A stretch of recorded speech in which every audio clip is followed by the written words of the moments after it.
신규 확진자가 4,115명으로 급증해 다시 역대 최다가 됐습니다. 김부겸 총리는 언제라도 비상계획 발동을 검토해야 할 급박한 상황이라고 말했습니다. 정부는 방역 패스 확대와 사적 모임 인원 축소 등을 검토합니다. 병상 부족으로 인한 환자 대기 문제도 심각합니다. 코로나 확진 후 나흘 동안 제대로 된 조치를 받지 못하다가 서울에서 경북 지역까지 이송된 환자를 인터뷰했습니다. 기다리라는 말 외에는 아무것도 안 해요. 층간소음 흉기 난동 사건에서 현장을 이탈했던 경찰관 2명이 직위 해제되고 징계위원회에 회부됐습니다. 지휘 감독자에 대한 감찰도 예정돼 있어서 징계 범위가 커질 것으로 보입니다. 강원도 춘천에서 냉동 탑차가 트럭과 인부들을 덮쳐 3명이 숨졌습니다. 공사 현장에는 신호수도 있었지만 사고를 막지 못했습니다. 지구와 행성의 충돌을 가정해 소행성의 궤도를 바꾸는 실험이 시작됐습니다. 나사가 오늘 무인우주선 다트를 쏘아 올렸는데 약 10개월 뒤 지구 인근 소행성과 정면 충돌할 계획입니다.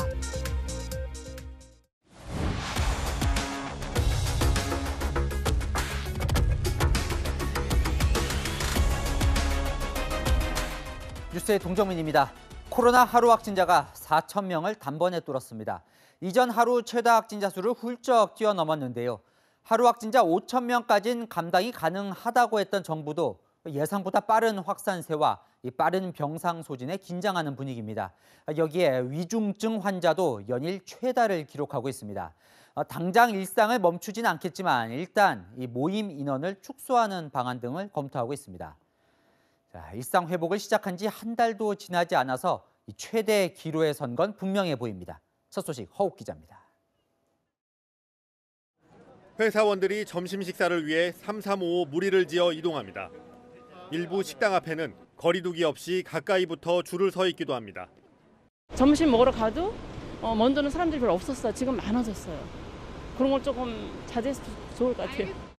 재택근무 같은 것도 좀 많이 줄고 그래서 사람들이 좀 많이 나오긴 하는데 여전히 걱정은 되긴 합니다. 네.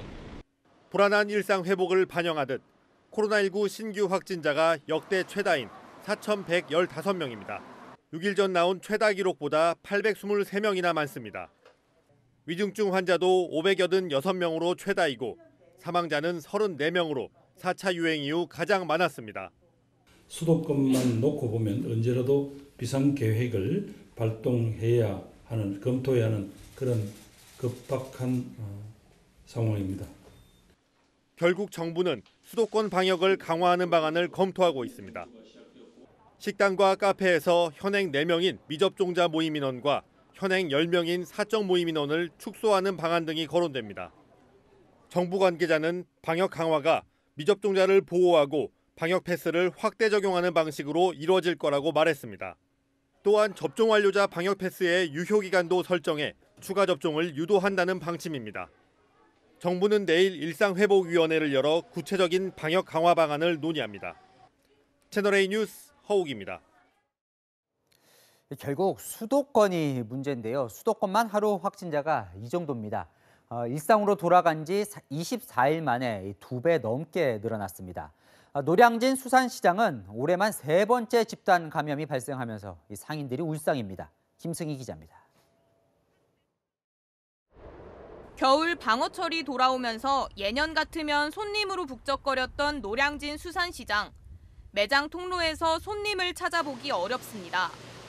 일부 가게는 스티로폼 상자만 쌓아놓은 채 문을 열지 않았습니다. 노량진 수산시장에서 코로나19 확진자가 나온 건 지난 20일. 어제 하루에만 확진자 45명이 추가되는 등 닷새 동안 관련 확진자는 72명으로 늘었습니다.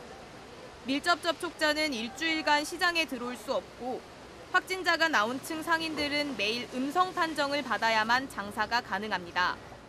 한 달에 15일, 20일을 받아요. 물건 갖다 놔도 썩어버리고 내버리고 지금 냉동실에다 벗어놓고 장사 안 하려고 치우고 가는 거예요. 그 속이 얼마나 타겠어. 노량진 수산시장은 지난 4월과 8월에도 집단 감염으로 상인들이 타격을 입었습니다. 수영 때 되게 힘들었단 말이에요. 근데 연말정에 눈물 흘리고 또 괜찮아지겠거니 하고 딱 기대됐는데 지금. 손님들도 안으로 들어가는 게 두려워 주문한 생선을 시장 밖에서 찾아갑니다. 여기서 쭉 먹었어요. 그런데 코로나 때문에 안 돼서 집으로 가서 먹으려고 합니다. 코로나 확진됐다는 얘기를 듣고 오늘은 미리 전화를 해서 생선을 맞춰 놓았고 밖에서 받게 됐어요. 동작구청은 현장 역학조사를 하고 이달 13일 이후 시장 방문자들은 코로나 검사를 받으라는 문자 메시지를 보냈습니다. 노량진 수산시장 외에 강동구 병원과 영등포구 사우나 등에서도 집단 감염으로 추가 확진자가 속출했습니다. 일상 회복 한 달도 안 돼 방역 체계에 빨간불이 켜졌다는 우려가 나옵니다. 채널A 뉴스 김승희입니다. 태아가 엄마 뱃속에서 코로나에 감염돼 사망한 사례가 국내에서 처음으로 나왔습니다. 산모는 백신을 맞지 않은 상태였는데 매서운 확산세 속에 임신부들의 걱정이 커지고 있습니다. 김단비 기자입니다. 서울에 거주하는 30대 산모가 코로나19 양성 판정을 받은 건 지난 18일. 확진 나흘 말린 22일 아이를 출산했지만 태아는 사산됐습니다. 산모는 백신 미접종자로 임신 26주차였고 숨진 태아에게서도 코로나19 바이러스가 검출됐습니다. 방역당국은 산모의 코로나19 감염이 태아에게 영향을 주었는지 평가하기 어렵다고 설명했습니다. 해외 감염 사례와 전문가 의견을 종합해 수직 감염에 의한 사산인지 인과성 여부를 좀 더 따져볼 계획입니다. 미국 질병통제예방센터는 코로나19에 걸린 임신부의 사산 확률이 감염되지 않은 임신부보다 1.9배 높은 것으로 평가하고 있습니다. 이 때문에 우리 당국 역시 임신부도 백신을 맞으라고 독려하는 상황. 임신부는 코로나19 백신 접종의 필요성과 이득이 높다고 판단하여 코로나19 예방접종을 공고하며 하지만 지금까지 백신을 맞은 임신부는 1,729명에 불과합니다. 매달 2만 2천여 명, 연간 27만 명의 아이가 태어나는 걸 고려하면 임신부 대부분 부작용 우려로 여전히 백신 접종을 꺼리는 겁니다.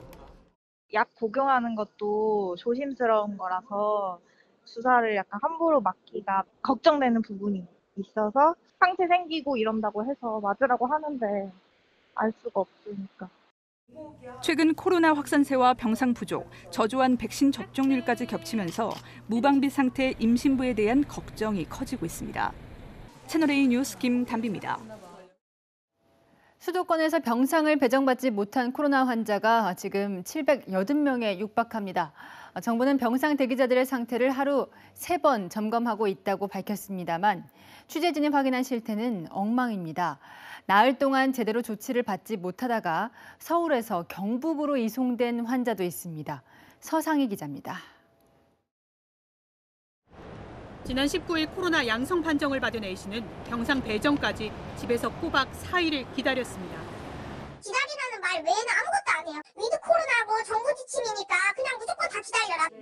심장이 빨리 뛰는 증상을 호소했지만 아무런 조치도 없었습니다. 병상 대기자에게 주는 산소 포화도 측정기, 해열제도 받지 못했습니다. 증상이 어때요? 병상 배정할 때 참고할게요. 그냥 그러고 말아요. 가슴 쪽이, 심장 쪽이 막 엄청 아파가지고 집에 약 있거나 아니면 친척들이 다 대신 사다 줘가지고 그걸로 버텼거든요. 아무것도 못 받았어요. 정부는 병상 대기자도 재택치료자처럼 관리하고 있다 말합니다. 1일 3회 모니터링과 감염병 전담병원 등 의료기관을 통한 환자 관리를 실시하도록 조치한 바 있습니다. 하지만 A씨가 증상 확인 전화를 받은 건 확진 다음 날과 그 다음 날 각각 한 번뿐 22일부터 23일 저녁까지는 증상 확인 연락조차 없었습니다. 아예 연락 안 왔어요. 보건소에다가 전화를 이제 1시간 동안 기다려가지고 했는데 언제 가냐 이랬더니만 5일 대기하고 가는 사람 있다고 그러고 아침에 일어나가지고 그냥 아침 저녁 체온제고만 입고 약 먹고 그냥 그러고만 있어가지고. A씨는 사실상 방치돼 있다 병상 대기 5일 만인 오늘 서울에서 차로 180km 2시간가량 떨어진 경북의 한 병원으로 이송됐습니다. A씨 관할인 송파구청 관계자는 보건소 인력은 부족한데 확진자와 병상 대기자가 폭증해 어려움이 있었다며 응급 상황이라고 판단해 빨리 병상 배정을 요청한 것이라고 설명했습니다. 수도권에서 하루 이상 병상 대기한 사람은 778명이고 4일 이상 대기자도 136명입니다. 이달 들어 병상 대기 중 사망한 사람은 6명입니다. 채널A 뉴스 서상입니다. 현재 유럽 내 사망 원인 1위가 코로나입니다. 이미 150만 명이 사망했는데 내년 3월까지 70만 명이 더 숨질 수 있다는 경고가 나왔습니다. 염정원 기자입니다. 백신 접종센터에 긴 줄이 늘어서 있습니다. 독일에선 어제 하루 7만 명 가까운 코로나 확진자가 쏟아졌지만 백신 접종률은 68%에 그치고 있습니다. 누적 사망자도 10만 명을 넘었습니다. Das ist nochmal ein wichtiger Unterschied zum letzten Jahr. Dadurch, dass wir zunehmend mehr Jüngere auf den Intensivstationen zu liegen haben, ist die Liegedauer, die Behandlungsdauer auch deutlich. 봉쇄령을 하루 앞두고 크리스마스 용품을 파는 시장이 사람들로 붐빕니다. 마스크를 쓴 사람은 찾아보기 힘듭니다. Wir versuchen den heutigen Tag noch zu nutzen, weil wir dann 30 Tage nichts mehr miteinander machen können und noch ein bisschen Spaß haben heute. 열흘간 도시 전체에 외출 금지령을 내리자 확진자는 1만 명 아래로 내려왔지만 문제는 66%에 불과한 백신 접종률. 오스트리아 공영방송은 백신 접종자를 대상으로 단독주택과 전기차 등 1,000개의 경품을 주는 백신 복권을 출시했습니다. Es ist so, dass in den letzten Tagen tatsächlich die Impfrate auch hier im Austria Center und in ganz Wien und soweit ich weiß auch in Österreich zugenommen hat. 매일 10만 명 안팎의 확진자가 쏟아지고 있는 미국이지만 추수감사절 연휴를 앞두고 공항이 북적입니다. Compared to last year, we're actually traveling. We're going to meet up with the rest of the family for the first time, so it's a special moment. 버스에서도 백신을 놓아주는 등 접종에 안간힘을 쓰고 있지만 접종률은 58%에 불과한 실정. 미국 IT 회사 구글은 백신을 맞은 직원들에게 600만 원의 인센티브를 걸었지만 600명 이상의 직원들이 백신 의무화 조치에 반대하고 있습니다. 채널A 뉴스 염정원입니다. 윤석열 국민의힘 대선 후보와 김종인 전 비대위원장이 사실상 마지막 담판을 벌이고 있습니다. 김 전 위원장의 선대위 합류냐 결별이냐가 결정될 걸로 보이는데요. 김병준 전 비대위원장을 상임 선대위원장에 앉힐지가 최대 쟁점으로 보입니다. 지금 서울의 한 식당에서 두 사람이 만나고 있습니다. 현장 연결해 보겠습니다. 임희찬 기자, 이 만찬 회동이 갑작스럽게 나온 거죠? 이 어떤 얘기가 오가는지 좀 전해지는 게 있습니까? 말씀하신 대로 윤석열 후보와 김종인 전 비대위원장 간 만찬 회동 예정에 없던 겁니다. 윤 후보가 제안했고 김 전 위원장이 응한 건데요. 오늘 하루 종일 두 사람 사이에 메신저가 오갔는데 두 사람이 직접 만나 담판을 짓겠다는 것으로 보입니다. 조금 전이죠. 오후 6시 30분쯤 윤 후보가 먼저 이곳에 도착했고 곧이어 김 전 위원장이 식당에 들어갔습니다. 두 사람의 대화는 권성동 사무총장이 배석한 가운데 40분가량 진행되고 있습니다. 무슨 대화를 했는지, 김 전 위원장이 총괄 선대위원장직을 수락했는지 여부는 만남이 끝나고 두 사람이 나와봐야 알 수 있을 것 같습니다. 자, 이 김종인 전 위원장 자리를 빼면 선대위 구성이 어느 정도 정해졌고 내일 그 일부를 발표할 거란 얘기도 나오던데 이건 맞습니까? 오늘 이 만찬 회동이 있기 전까지 윤 후보의 선대위 구상은 김병준 상임 선대위원장은 발표한 대로 역할 조정 없이 그대로 두고 장제원 의원이 물러난 비서실장 자리에 새 인물을 채우는 거였습니다. 또 내일 최고위를 거쳐 본부장급 인선을 발표할 예정이었는데요. 정책은 원희룡 전 제주지사가 맡고 홍보 미디어 총괄은 상임 선대위원장인 이준석 대표가 겸직하는 내용입니다. 조직과 직능은 각각 주호영 의원, 김성태 전 의원이 총괄합니다. 당무지원 총괄본부장은 권성동 사무총장이 맡습니다. 권영세 의원은 특보단장을 맡을 예정입니다. 채널A 뉴스 임희찬입니다. 윤희숙 전 국민의힘 의원이 의원직 사퇴 2개월여 만에 이재명 공격수 역할에 복귀했습니다. 국가 주도 성장은 극복해야 할 유산이라며 이 후보를 비판했는데요. 조만간 윤석열 선거대책위원회에 합류할 것으로 보입니다. 송찬욱 기자입니다. 윤희숙 전 국민의힘 의원이 이재명 더불어민주당 대선 후보 비판을 제기했습니다. 부친의 농지법 위반 의혹으로 의원직을 사퇴한 지 72일 만입니다. 왜 지금 이런 시점에 국가 주도 성장이라든가 이런 얘기들이 왜 나오냐. 돈을 뿌리기 위해서 나오는 거죠. 국가 주도 성장은 장기적 경제 전략이 아니라 국민 환심을 사기 위한 포퓰리즘이라고도 했습니다. 단기적으로 환심을 사는 정치를 하고 책임을 지지 않는 정치를 하려고 보니 파퓰리즘 정치를 할 수밖에 없고, 파퓰리즘 정치를 하려고 보니 뭔가 그것을 가리는 멋진 얘기가 필요한 것이고, 경제사회연구원 비전 세미나의 발제자로 나서 이재명 후보 실명을 거론하진 않았지만 이재명 후보의 국가주도 성장론을 비판한 겁니다.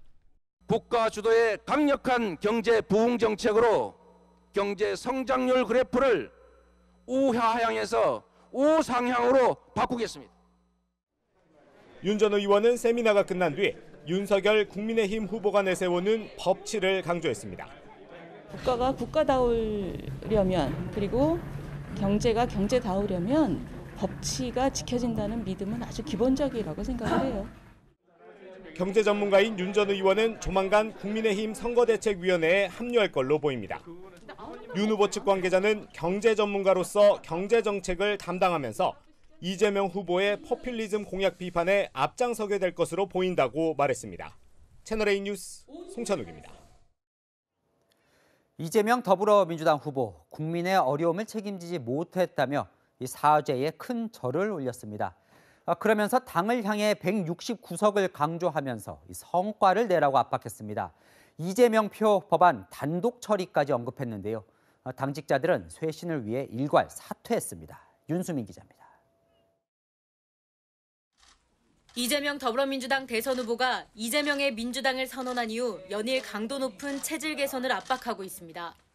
오늘은 민주당 소속 169명 국회의원들을 몰아세웠습니다. 부동산 개발 이익 환수 3법, 부동산 거래 신고법 등 야당 반대로 처리가 안 되는 이재명표 법안의 신속 처리를 강하게 주문했습니다. 단독 처리할 수 있으면 하자니까요. 어차피 패스트 트랙인지 태우는데 한건 많이 태워버리지 뭐. 성과를 내라며 압박도 했습니다. 그리고 가상자산 과세를 1년 유예하는 것은 여야 간의 합의가 충분히 이루어질 수 있습니다. 혹시 모르니까 안 되면 제가 책임지겠습니다. 간담회는 이 후보의 제안으로 이례적으로 고스란히 공개됐습니다. 이 후보는 새로운 민주당을 또 강조하며 국민의 어려움을 책임지지 못했다고 큰절로 사죄하기도 했습니다.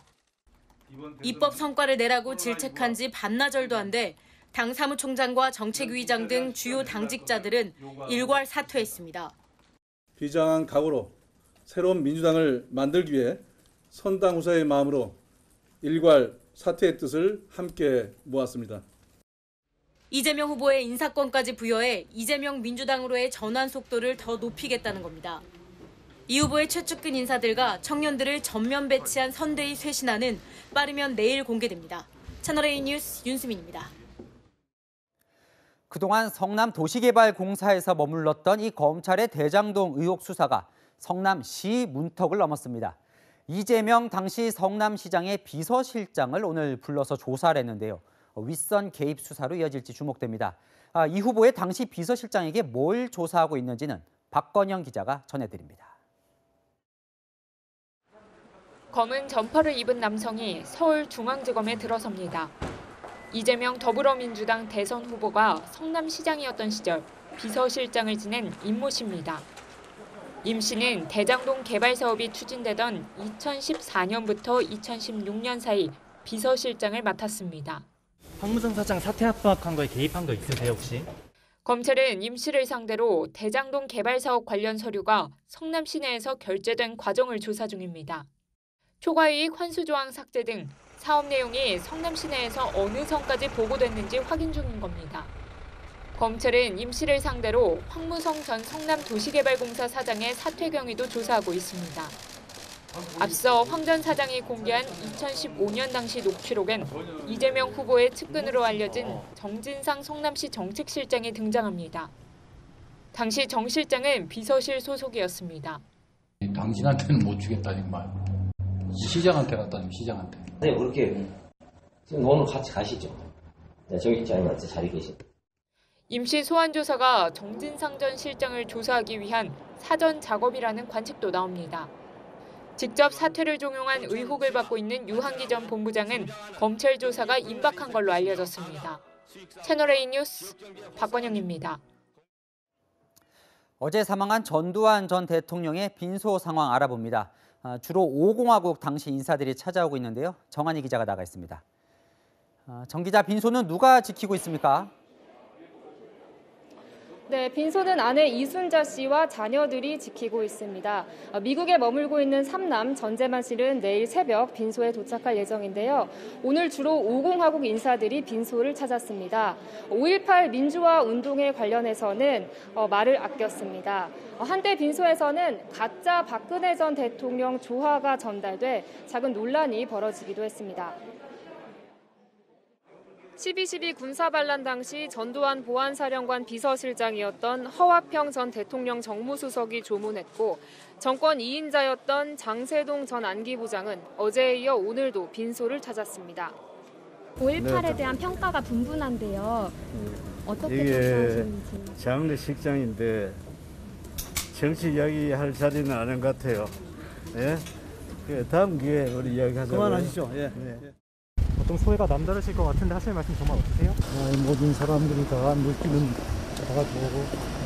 추가로 뭐 사과 입장 발표하실 건 없으세요? 발표 명령 없었다는 입장이신가요? 50화국 인사들은 성과를 강조하기도 했습니다. 그래 보고를 하니까 전두환 대통령이 생각하고 거의 일치가 돼서 좋다. 재임 기간 동안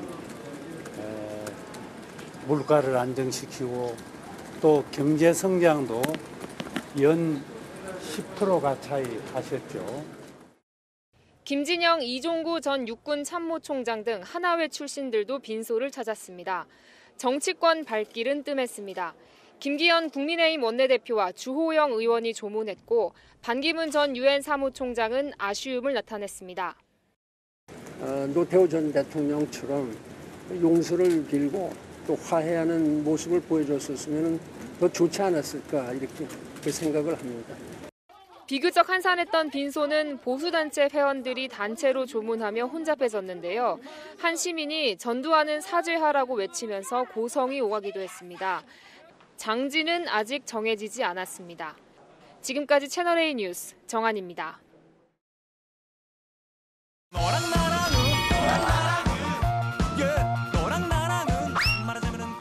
여랑야랑 정치부 김민지 기자와 함께합니다. 첫 번째 주제 보시죠. 자, 두 사람 어디를 갈까 말까 물어보는 걸까요? 네, 전두환 전 대통령 빈소입니다. 누구에게 물어보는 거예요? 청년들인데요. 이번 대선에서 목소리가 커진 청년들, 조문을 가야 할지 말지 이 활발히 의견을 내고 있습니다. 홍준표 의원은 자신의 청년 플랫폼 게시판에 전 대통령은 제2의 고향 합천 옆 동네뿐이라며 조문을 가는 게 어떠냐고 물었는데요. 800개가 넘는 댓글이 달렸습니다. 아, 그래요? 뭐라고 달렸는지 궁금한데요. 가장 많은 호응을 얻은 댓글 3개가 모두 가지 말라는 쪽이었습니다.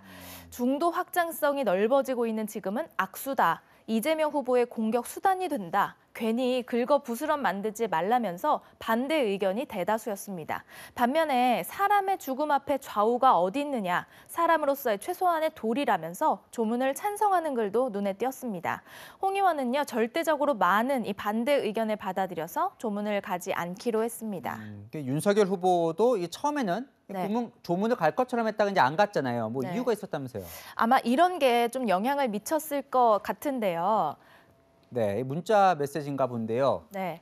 자, 전두환 조문 안 가기 꼭 당부해달라. 아, 누가 누구에게 보낸 겁니까? 윤 후보를 돕고 있는 하태경 의원이 받은 문자입니다. 청년들로부터 조문을 만류해달라는 부탁을 수백 통 받았다고 합니다. 제가 2030 특히 젊으신 분들이 저한테 요즘 문자가 많이 오는데 여러분들이 걱정하는 거는 비공개로 저도 다 보고를 하고 있어요. 건의도 드리고 있고. 하 의원은 청년들의 목소리는 충분히 다 전달하고 후보도 그걸 존중한다고 말했는데요. 적극적으로 의견을 내는 청년들의 민심을 무시하기는 힘들었을 것 같습니다.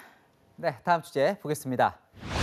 EEJ라면 이 적을 이용해서 다른 적을 제어한다, 뭐 이런 뜻이잖아요. 네, 김종인 전 비대위원장의 선대위 합류를 놓고 난항을 겪은 국민의힘을 향해서 민주당이 이런저런 훈수나 지적을 하고 있는데요. 심지어 민주당에서는 김종인 영입설까지 나왔습니다. 사실일까요? 민주당 문덕에서 김종인 전 국민의힘 비대위원장 접촉하고 있다 이런 말 나오는데 그건 지금 그런 의가 아니에요. 아니 거기 당 내부가 정리된 걸 보아야죠. 예의가 아니라면서도 뭔가 여운은 남긴 것 같네요. 맞습니다. 송 대표의 이야기를 조금 더 들어보시죠. 쉽지 않을 것 같습니다. 윤석열 평생 검사하시던 분이 대통령 되는 게 맞지 않다. 근데 그게 김정일 위원장의 본심이라고 보고 정치를 잘 모르는 윤석열 후보가 이준석 대표를 나이가 어리다고 2030 청년위원장으로 취급하는 다시 구태로 돌아가는 것이 되지 않을까. 결과적으로는 싸움을 부추기는 이야기들이에요. 네, 맞습니다. 송 대표뿐만이 아니고요. 민주당 인사들도 한마디씩 했습니다.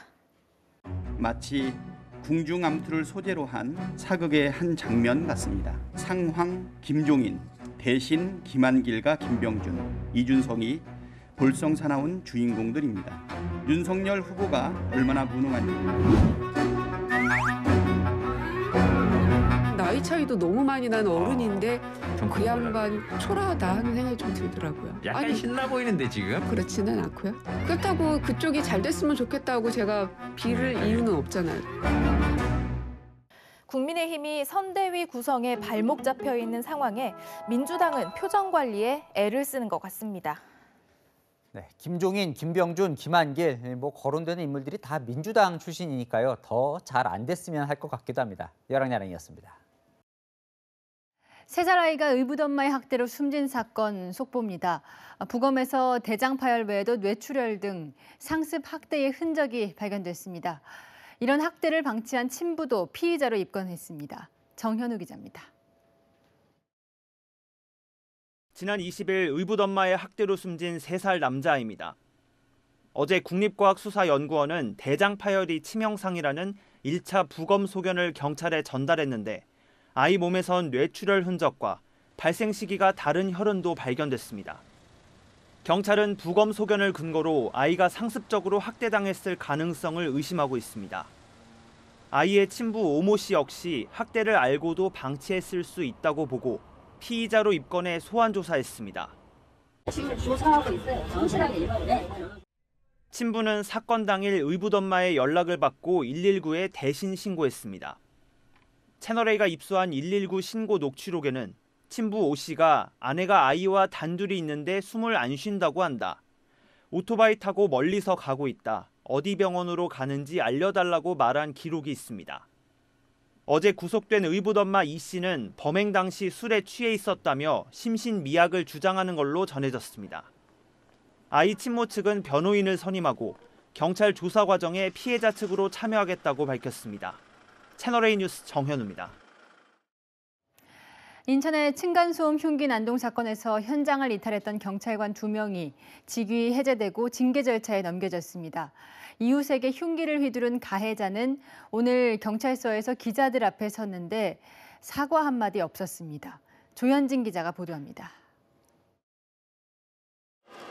모자로 얼굴을 가린 남성이 밖으로 나옵니다. 지난 15일 아래층 일가족에게 흉기를 휘두른 40대 이모 씨입니다.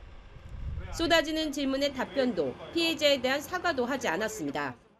흉기 왜 휘두른 거예요? 피해 가족에게 한 말씀 하신 말씀 없으십니까? 경찰은 이 씨에게 살인미수와 특수상해, 스토킹 처벌법 위반 혐의를 적용해 검찰에 넘겼습니다. 이 씨는 경찰 조사에서 당시 모녀가 여경에게 자신에 대한 이야기를 하는 걸 듣고 화가 나 우발적으로 범행했다고 진술했습니다. 사건 현장에서 부실한 대응으로 피해를 키웠던 경찰관들과 관련해 인천경찰청은 이들 2명을 직위 해제했습니다. 2명은 그동안 대기 발령 상태였습니다. 경찰은 범행 제지와 피해자 구호 등 즉각적인 현장 조치 없이 현장을 이탈하는 등 부실 대응한 사실을 확인했다고 밝혔습니다. 경찰은 조만간 징계위원회를 열고 구체적인 징계 수위를 정하기로 했습니다. 또 피해자 지원 과정에서 경찰이 가족들에게 협박성 발언을 했다는 추가 의혹에 대해서도 조사하고 이번 사건의 지휘 감독자들에 대해서도 감찰을 진행할 방침입니다. 채널A 뉴스 조현진입니다. 이번 사건에서 경찰의 현장 대응 능력이 질타받자 경찰이 뒤늦게 신입 경찰 교육을 손보기 시작했습니다. 교육 기간을 2달 늘리는 방안을 검토 중인데 사실상 2018년 체제로 돌아가는 겁니다. 구자준 기자입니다. 경찰은 현장 대응 능력 강화를 위해 신입경찰의 교육기간 연장을 검토 중이라고 밝혔습니다. 원래 넉 달이었던 경찰학교 교내 교육을 2달 늘리는 대신 현장 실습 기간을 축소하겠다는 겁니다. 경찰 관계자는 체포술이나 경찰 장비 사용을 더 체득시킨 뒤에 현장에 투입하겠다는 취지라고 설명했습니다. 교육기간이 늘면 테이저건 사격이 1인당 2발에서 최대 10발로 늘어나고 체포술이나 사격술 교육도 더 많이 할 수 있다는 겁니다. 그런데 이건 지난 2018년까지 이뤄진 교육과 같은 기간이라 사실상 예전으로 돌아가는 셈입니다. 교육기간 축소 배경엔 경찰 인력 증원이 있었습니다. 문재인 정부는 2022년까지 경찰 인력을 2만 명 늘리겠다고 공약했습니다. 2022년까지 2만 명 정원을 완료하고 법적, 제도적 지원 체계를 갖추겠습니다. 중앙경찰학교의 최대 수용 인원은 3,100명인데 교육생이 늘어나 기수가 겹치면 수용 공간이 부족했고 따라서 교육기간을 줄여 공간을 확보했던 겁니다. 이제 다시 교육기간을 늘릴 수 있는 것도 내년이면 증원이 끝나기 때문이라는 게 경찰 관계자의 설명입니다. 경찰은 장기적으로 현장 실습 기간도 늘려 전체 교육기간을 1년까지 연장하는 방안도 검토 중입니다. 채널A 뉴스 구자준입니다. 지난 19일 서울에서 스토킹하던 여성을 흉기로 살해한 피의자 35살 김병찬의 신상이 공개됐습니다. 서울경찰청 신상정보공개심의위원회는 범행 수법이 잔인했고 충분한 범행 증거가 확보됐다고 설명했습니다. 또한 범죄 예방 효과를 고려해 신상 공개를 결정했다고 밝혔습니다. 같은 아파트에 사는 이웃이 끔찍한 범죄자로 변해 흉기를 휘두른 사건, 지난 2019년 경남 진주에서도 있었습니다. 당시 자신이 살던 아파트에 불을 지르고 흉기를 휘둘러 5명을 숨지게 하고 17명을 다치게 한 안인득은 조현병을 앓고 있었는데요. 물론 모든 조현병 질환자가 법을 위반하는 것은 아니지만 그 사이에 제도 개선 제대로 됐는지 다시 간다 우현기 기자가 취재했습니다.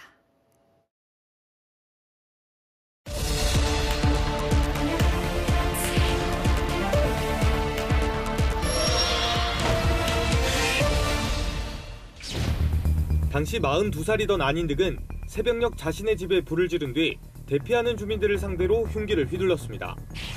22명의 사상자를 낸 이 사건.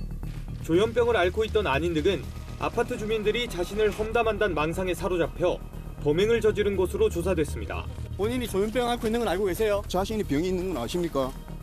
이전에 입원 치료를 받았지만 퇴원 뒤 33개월간 치료를 중단한 상태였습니다. 사건 발생 전 주민들이 경찰에 안 씨의 이상 행동을 8차례나 신고했지만 경찰은 피해 상황이 크지 않다며 번번이 돌아갔습니다. 다시 찾아간 사건 현장. 비상벨이 설치됐고 가로등이 곳곳에 새로 생기는 등 안전장치들이 마련됐습니다. 하지만 피해 주민 상당수는 트라우마를 겪다 아파트를 떠났습니다. 좀 많이 갔는데 절반 정도. 이사 오시는 분들도 이제 다 소문을 좀 듣고 그런 불안을 좀 의견을 제시하는 사람들도 있습니다. 피해 유족들은 최근 국가를 상대로 손해배상 청구 소송을 제기했습니다. 수차례 신고가 접수됐음에도 경찰이 조치를 취하지 않았던 겁니다.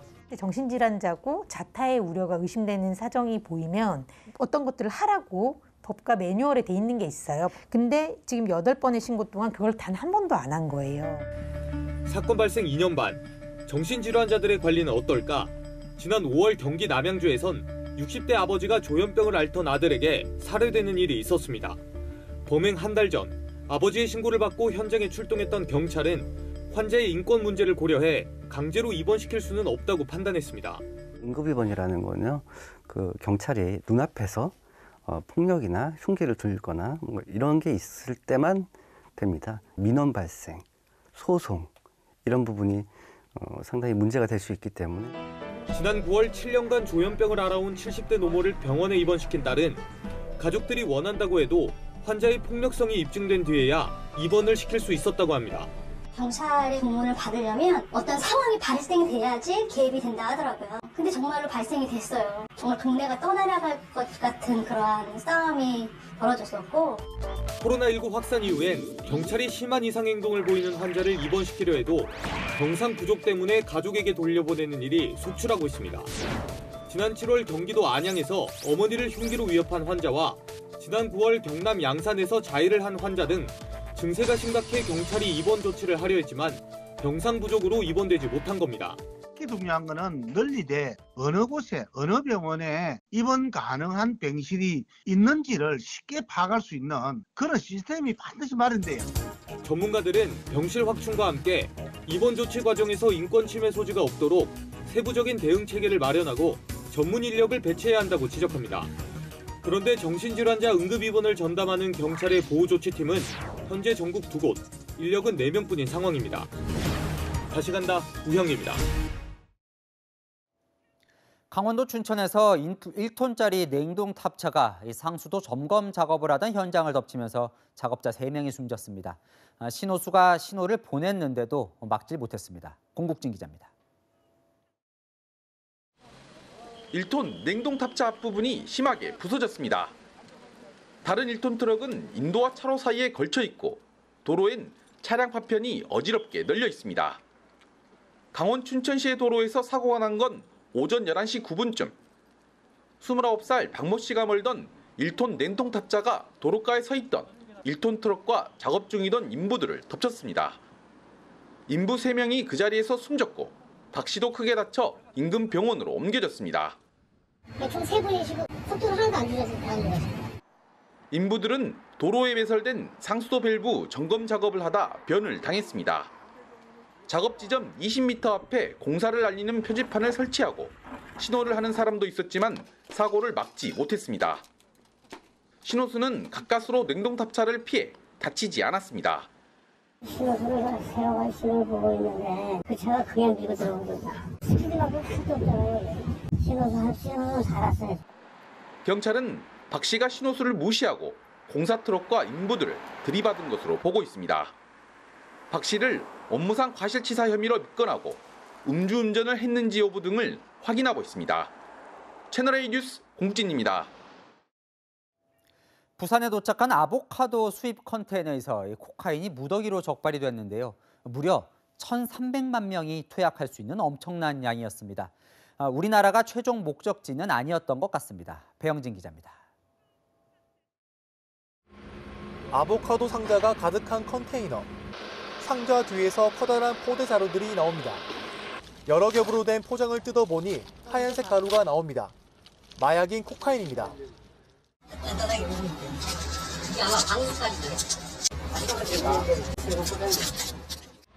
적발된 코카인은 400kg. 1kg씩 포장된 상태로 8개 포대 자루에 50개씩 400개가 담겨 있었습니다. 1,300만 명이 동시에 투약할 수 있는 양으로 기존 국내 최대 코카인 밀수량보다 4배나 많습니다. 시가로도 1,400억 원이 넘습니다. 코카인을 실은 컨테이너는 지난 9월 페루에서 출발한 뒤 에콰도르와 과테말라, 멕시코, 일본 등을 거쳐 지난달 24일 부산 신항에 도착했습니다. 수입 아보카도를 검역하던 검역 대행업체 직원이 발견해 세관에 신고하면서 밀반이 사실이 드러났습니다. 미국 마약 단속국 등과 공조해 수입 수출업체를 상대로 수사를 벌인 검찰은 코카인의 최종 목적지가 우리나라가 아닐 가능성이 높다고 결론 내렸습니다. 수입 아보카도의 경우 우리나라에선 필수 검역 대상인데 코카인이 든 포대 자루는 컨테이너를 열자마자 보이는 곳에 뒀기 때문입니다. 함께 발견된 위치 추적기의 배터리 수명도 최대 13일이어서 경유지였던 중남미 국가들이 코카인의 목적지였을 가능성이 높다고 보고 있습니다. 검찰 관계자는 밀반임에 관련된 인물이 국내에서는 확인되지 않았다고 밝혔습니다. 검찰은 수사를 종결하고 압수한 코카인을 모두 폐기 처분했습니다. 채널A 뉴스 배영진입니다. 한국 경찰이 풀숲에 숨어있던 남성을 체포했는데요. 이곳은 한국이 아니라 필리핀입니다. 판돈 규모 1조 3천억 원대에 이르는 인터넷 도박 사이트를 운영해온 일당들인데요. 필리핀 경찰 특공대와 공조를 해서 2년의 추적 끝에 잡았습니다. 남영주 기자입니다. 방탄복을 입고 총기를 든 필리핀 경찰 특공대원들이 주택 내부 계단을 올라갑니다. 닫힌 문을 발로 차고 들어가 내부를 확인합니다. 특공대원들은 건물 내부 다른 공간으로 진입해 안에 있던 남성을 재빠르게 진압합니다. 수색 범위를 주택 밖으로 넓힌 특공대원들. 어두운 풀숲에 숨어있는 한국인 남성이 보입니다. 뒷수갑을 채워 일으키자 맨발입니다. 급하게 숨느라 신발도 챙겨 신지 못한 겁니다. 아주 신발이랑 오케이. 붙잡힌 남성은 필리핀에 거주하며 인터넷 도박 사이트를 운영해온 40대 총책 김모 씨. 2년 넘게 추적해온 경찰이 필리핀 경찰과 공조해 검거한 겁니다. 김 씨 조직은 동남아 지역 카지노의 도박 장면을 생중계하며 사이트 회원에게 돈을 걸게 하거나 국내외 스포츠 결과에 돈을 걸게 하는 방식으로 도박 사이트를 운영했습니다. 회원들이 지난 2018년부터 1년여간 입금한 판돈 규모만 1조 3천억 원대. 국내에서 적발된 인터넷 도박 사이트 사상 최대 규모입니다. 총책 김 씨 등은 검거를 피하려고 필리핀에 머물면서 범죄 수익을 흥청망청 썼습니다. 최고급 브랜드의 어떤 가방이라든지 자동차라든지 사치품, 최고급 사치품들 구입하기도 했고요. 그다음에 필리핀 현지에서 부동산도 구입한 걸로 확인했는데 경찰은 조직원 150명 가운데 130명을 검거하고 이 중 9명을 구속했습니다. 도피 중인 조직원 20명은 인터폴에 적색 수배했습니다. 필리핀에서 검거한 김 씨는 국내로 송환하는 절차가 진행 중입니다. 채널A 뉴스 남영주입니다. 이성윤 서울고검장은 김학의 전 법무부 차관 불법 출국 금지 의혹 수사를 방해한 혐의로 지난 5월에 재판에 넘겨졌죠. 당시 이 고검장의 공소장이 공개되자 시민단체가 유출한 검사를 수사하라며 공수처에 고발장을 냈습니다. 이 일에 대해서 공수처가 김학의 사건 수사팀을 콕 집어서 강제 수사에 나서자 수사팀 검사들이 잇따라 반발하고 있습니다. 이윤우 기자입니다. 이성윤 서울고검장 공소장 유출 의혹과 관련해 공수처가 수사팀 검사들에게 압수수색을 참관하라고 통지한 건 어제. 시민단체의 고발장이 접수된 지 6개월 만에 강제 수사 계획을 예고한 겁니다. 지난 5월 대검찰청의 진상조사에서도 수사팀 검사들의 관련성은 드러나지 않았던 상황입니다. 반드시 그 유출 진상을 확인하도록 매일같이 강조하고 있습니다. 수사팀은 오늘 오전 검찰 내부망에 유독 수사팀 검사들만을 대상으로 압수수색하는 것은 표적 수사라는 입장문을 올리며 즉각 반발했습니다. 당시 공소장은 검찰 내부 전산망에 등록됐기 때문에 수사팀이 아니더라도 볼 수 있었다는 겁니다. 법무부가 파견 연장을 받아들이지 않아 수사 초반인 지난 3월 수사팀에서 빠진 검사까지 압수수색 대상에 포함한 것도 논란입니다. 해당 검사는 이고 검장이 기소될 때 수사팀 소속도 아니었다며 법원을 속인 위법 압수수색이라고 주장했습니다. 공수처는 연관성 있는 관련자를 모두 수사 중이라는 입장을 밝혔습니다. 채널A 뉴스 이현우입니다. 삼성전자가 오늘 두 번째 미국 반도체 공장을 텍사스주 테일러시에 짓겠다고 밝혔습니다. 오랫동안 1위를 지키고 있는 메모리 분야뿐만 아니라 비메모리 반도체에서도 세계 1위에 도전하겠다는 구상입니다. 조현선 기자입니다. 삼성전자가 오늘 미국 텍사스주 테일러시를 두 번째 미국 반도체 공장 부지로 낙점했다고 발표했습니다. This is the largest foreign direct investment in the state of Texas ever. Thank you again, Samsung, for such a large investment. 내년 상반기 착공에 오는 2024년 하반기 양산을 목표로 건설 설비 등에 약 20조 원을 투자합니다. 기존 오스틴 반도체 공장과 40분 거리에 있는 이 공장은 기존의 인프라 사용이 가능합니다. 구글 등 여러 기업이 텍사스에서 사업을 확대하고 있어 판로를 찾기도 쉽습니다. 시로부터 받는 세금 감면 혜택은 1조 원이 넘을 것으로 추정됩니다. 이번 투자로 삼성은 화성과 평택, 오스틴, 테일러로 이어지는 시스템 반도체 생산 벨트를 갖추게 됩니다. 특히 새 공장에서는 반도체 위탁 생산 역량을 강화해 현재 이 분야 1위인 대만의 TSMC를 따라잡겠다는 전략입니다. 투자도 투자지만 현장의 그 처절한 목소리들, 시장의 명확한 현실, 제가 직접 보고 있게 되니까 마음이 무겁네요. 반도체 미중 경쟁 속에 삼성은 이번 투자를 통해 미국과의 반도체 협업을 강화했지만 또 다른 생산축인 중국과의 협업도 고민하게 됐습니다. 채널A 뉴스 조현선입니다. 전 세계적인 에너지 대란 속에 미국이 비상 상황에 대비해 비축해둔 원유를 동맹국들과 함께 풀기로 했습니다. 최근 베이징 올림픽 보이콧 문제 등으로 대립하던 중국과도 공조하기로 했습니다. 워싱턴 유승진 특파원입니다. 현지 시간 내일 최대 명절인 추수감사절 연휴를 앞둔 미국. 주유소를 찾은 시민들은 최근 치솟는 기름값에 혀를 내두릅니다. 1갤런, 즉 3.8리터에 3.4달러에 팔리는 미국의 평균 휘발유 가격은 1년 새 60% 넘게 급등했습니다. 물가 상승세를 꺾기 위해 결국 바이든 대통령은 5천만 배럴을 풀기로 했습니다.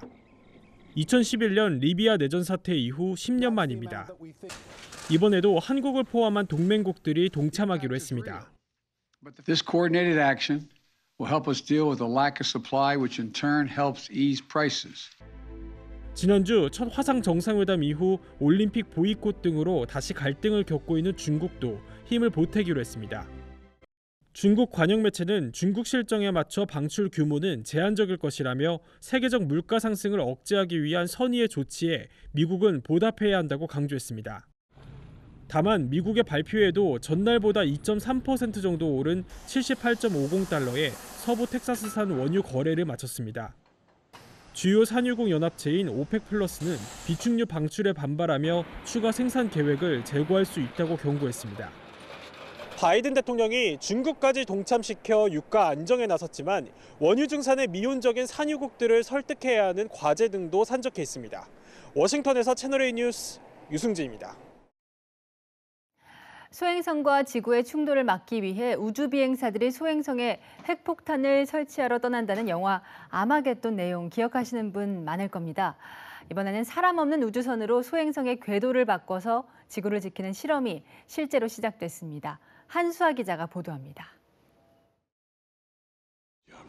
지구 충돌이 임박한 소행성에 핵폭탄을 설치해 폭파하는 내용의 영화 아마겟돈. 나사가 오늘 아마겟돈 실험을 시작했습니다. 5, 4, 3, 2, 1, 0. 스페이스X 펠콘 9호 로켓에 실린 우주선 다트가 발사됩니다. 냉장고 크기의 우주선 다트의 목표는 지구에서 1,100만 킬로미터 떨어진 소행성 디디모스의 주위를 공전하는 축구장 크기의 위성 디모르포스. 내년 9월 말경 초속 6.6km의 속도로 디모르포스와 충돌합니다. 실험이 성공하면 디모르포스의 속도는 느려지고 공전 궤도 반경도 줄어듭니다.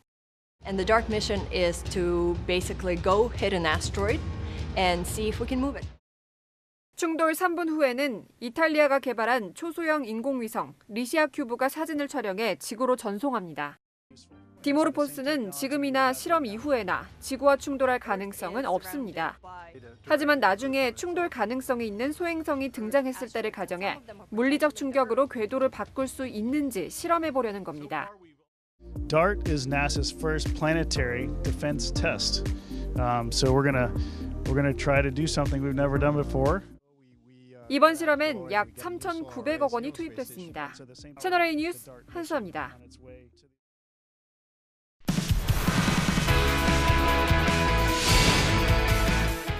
안녕하세요. 스포츠 뉴스입니다. 긴장 관계를 이어오고 있는 미국과 중국이 탁구 연합팀을 만들었는데요. 50년 전 두 나라의 핑퐁 외교가 떠오릅니다. 정윤철 기자입니다. 빨간 옷의 중국 선수가 서브를 넣고 파란 옷의 미국 선수가 상대 공격을 받아넘깁니다. 강력한 드라이브를 앞세워 승리한 뒤 두 나라 선수는 주먹을 맞대며 환호합니다. 세계 탁구 선수권 대회에 참가한 미중 혼합 복식조입니다. 양국 탁구협회는 핑퐁 외교 50주년을 맞아 혼합 복식에서 두 개의 연합팀을 구성했습니다. 냉전이 한창이던 1971년 미국 탁구 대표팀은 중국을 방문했습니다. 당시 두 나라가 적대 관계를 청산하는 데 물꼬를 텄던 바로 그 핑퐁 외교입니다. 최근 양국의 외교 갈등이 고조되는 상황이라 탁구 연합팀이 더 주목받고 있습니다. 我们的前辈在中美乒乓外交打下一个非常好的基础50年之后我们怎么再去延续？我们要用行动。 미중 혼합복식조는 짧은 합동훈련에도 두 개 조 모두 32강에 올랐습니다.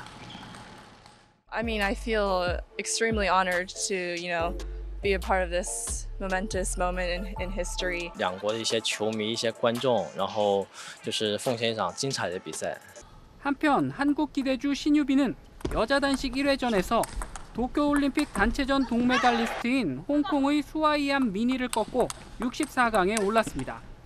채널A 뉴스 정윤철입니다. 어제보다는 덜했지만 오늘도 겨울을 미리 느낄 수 있는 날씨였습니다. 올겨울 추위는 예년보다는 강할 가능성이 높은 것으로 기상청은 전망했는데요. 12월과 1월은 예년보다 기온이 낮고 한기가 주기적으로 찾아오겠고 특히 12월에는 서해안에 폭설이 쏟아질 가능성이 높아 보입니다. 특히 겨울에는 비교적 잠잠했던 미세먼지가 올겨울에는 주기적으로 찾아올 수 있어서 대비가 필요합니다. 내일 아침 기온은 서울이 0도, 철원이 영하 4도, 대구가 4도로 오늘보다는 높겠지만 찬바람이 불어서 날은 여전히 춥겠습니다. 강원 동해안에는 건조특보가 발효 중이고요. 오늘까지는 초속 15m 안팎의 강풍까지 동반돼서 더욱 불조심해 주셔야겠습니다. 주 후반까지는 예년보다 추운 날이 이어지겠고요. 다음 주 초반에는 전국에 비 소식이 들어 있습니다. 날씨였습니다. 이번 주부터 전면 등교가 시작됐지요. 코로나가 걱정도 되지만 그래도 이 등교를 반기는 학부모들 2년 동안 이 원격 수업의 한계를 체감했기 때문입니다. 올해 수능 출제위원장은 이 코로나로 중위권이 무너진 것 같다 이렇게 평가를 했는데요. 코로나로 공교육이 흔들거리면서 이 사교육의 위력과 이 학력 격차가 더 커졌다는 거죠. 그런데도 오늘 교육부는 2025년부터 국영수 수업 시간을 줄이겠다고 발표했습니다. 오늘의 한마디는 이 코로나 공습의 속수무책 공교육으로 하겠습니다. 오늘 뉴스 여기까지입니다. 내일도 뉴스에입니다.